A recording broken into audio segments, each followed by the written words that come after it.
12 अक्टूबर साल 1972 south America के यूरुग्वाई देश से एक छोटा सा चार्टेड हवाई जहाज टेकअप करता है। यह हवाई जहाज जा रहा है चिली देश की राजधानी सेंटियागो और इसमें बैठे हैं कुछ हट्टे कट्टे रग्बी टीम के प्लेयर। टोटल में 45 पैसेंजर है, तो उन प्लेयर के कुछ फैमिली मेंबर और फ्रेंड भी साथ में आए हैं। यह उड़ान कोई ज़्यादा लंबी होने वाली नहीं थी। आमतौर पर यूरुग्वाई से सेंटियागो जाने में 3 घंटे ही लगते हैं, लेकिन बीच में आती है कुछ एंडीज की पहाड़ियाँ। साउथ अमेरिका में मौजूद एंडीज माउंटेन रेंज इंडिया का लॉन्गेस्ट माउंटेन रेंज है। हिमालय के पहाड़ियों के बाद सबसे ऊंची पहाड़ियाँ यही पाई जाती है। यही सुंदर पहाड़ियाँ आज के इस कहानी में हमारे पैसेंजर के लिए एक बड़ी मुसीबत बनकर खड़ी हो जाती है। 12 अक्टूबर के उस दिन पहाड़ियों में एक भारी तूफान आता है, जिसकी वजह से प्लेन आगे नहीं जा पाता। पायलट डिसाइड करते हैं कि वह रास्ते में ही रुक जाएंगे और अगले दिन दोबारा से उड़ने की कोशिश करेंगे। अर्जेंटीना के मेंडोजा शहर में प्लेन को रात के लिए लैंड करा दिया जाता है। अगला दिन 13 अक्टूबर यह विमान दोबारा से टेक ऑफ करती है।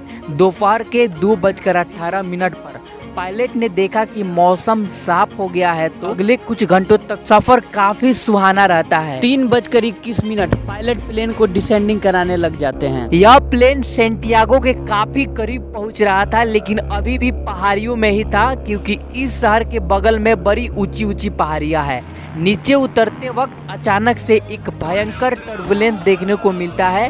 प्लेन बहुत तेजी से ऊपर नीचे हिलने लगा। इस समय आसपास बहुत बादल आ जाते हैं, चारों तरफ बादल ही बादल, कुछ दिखाई नहीं देता है। अचानक से प्लेन में अलार्म बजने लग जाती है और वार्निंग लाइट भी चमकने लग जाती है। किसी को कुछ समझ में नहीं आ रहा कि क्या हो रहा है।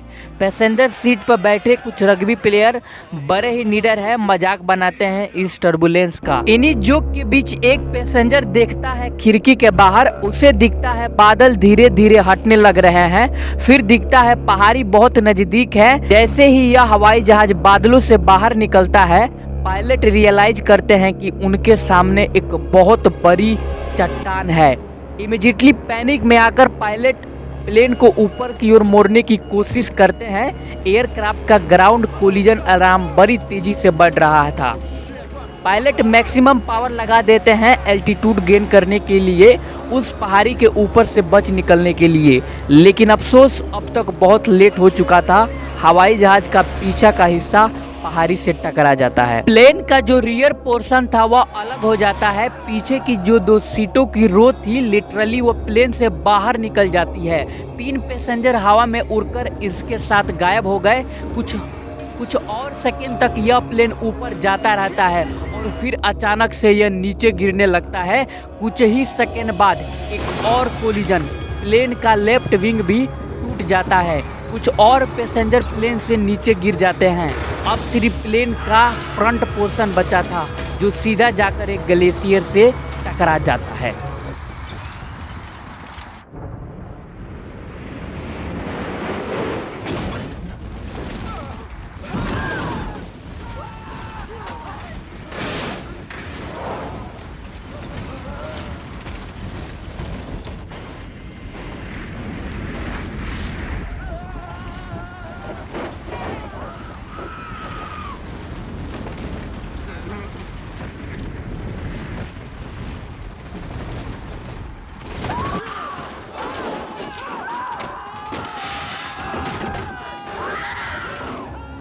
इस क्रैश के एकदम बाद 2 ऐसे सर्वाइवल थे जिन्हें ज़्यादा चोट नहीं पहुंची थी। पहले 19 साल के रोबर्टो कैनेजा और दूसरे 20 साल के गुस्तावो जर्बिनो।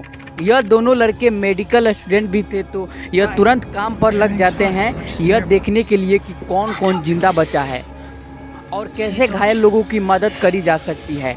यह देखते हैं कि कई ऐसे पैसेंजर हैं जिन्हें बड़ी सीवियर इंजरी हो रखी है। इनमें से एक पैसेंजर है 23 साल का फर्नांडो पैराडो, जो स्कल फ्रैक्चर की वजह से कोमा में है।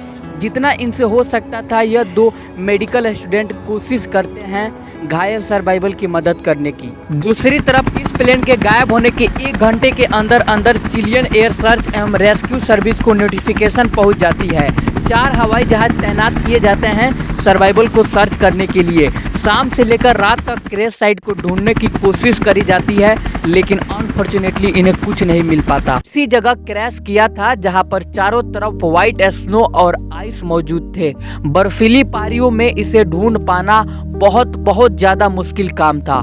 13 अक्टूबर की रात बचे हुए पैसेंजर बहुत ज्यादा होपफुल थे। उन्हें उम्मीद थी कि बस किसी तरीके से एक रात यहाँ पे गुजार ले, ठंड से बचने के लिए कोई ना कोई अगले दिन हमें जरूर ढूंढ लेगा। उस बर्फीली रात को 5 घायल पैसेंजर सरवाइव नहीं कर पाते।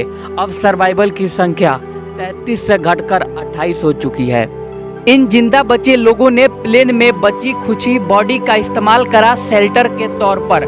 लॉगेज का सीट एवं बर्फ का ये इस्तेमाल करते हैं प्लेन के पीछे वाले हिस्से को क्लोज करने के लिए, ताकि यह अंदर गर्म रह सके। अगला दिन 14 अक्टूबर 1972 अर्जेंटीना, चिली, यूरुग्वाय से 11 अलग अलग हवाई जहाज सर्च ऑपरेशन में लगते हैं।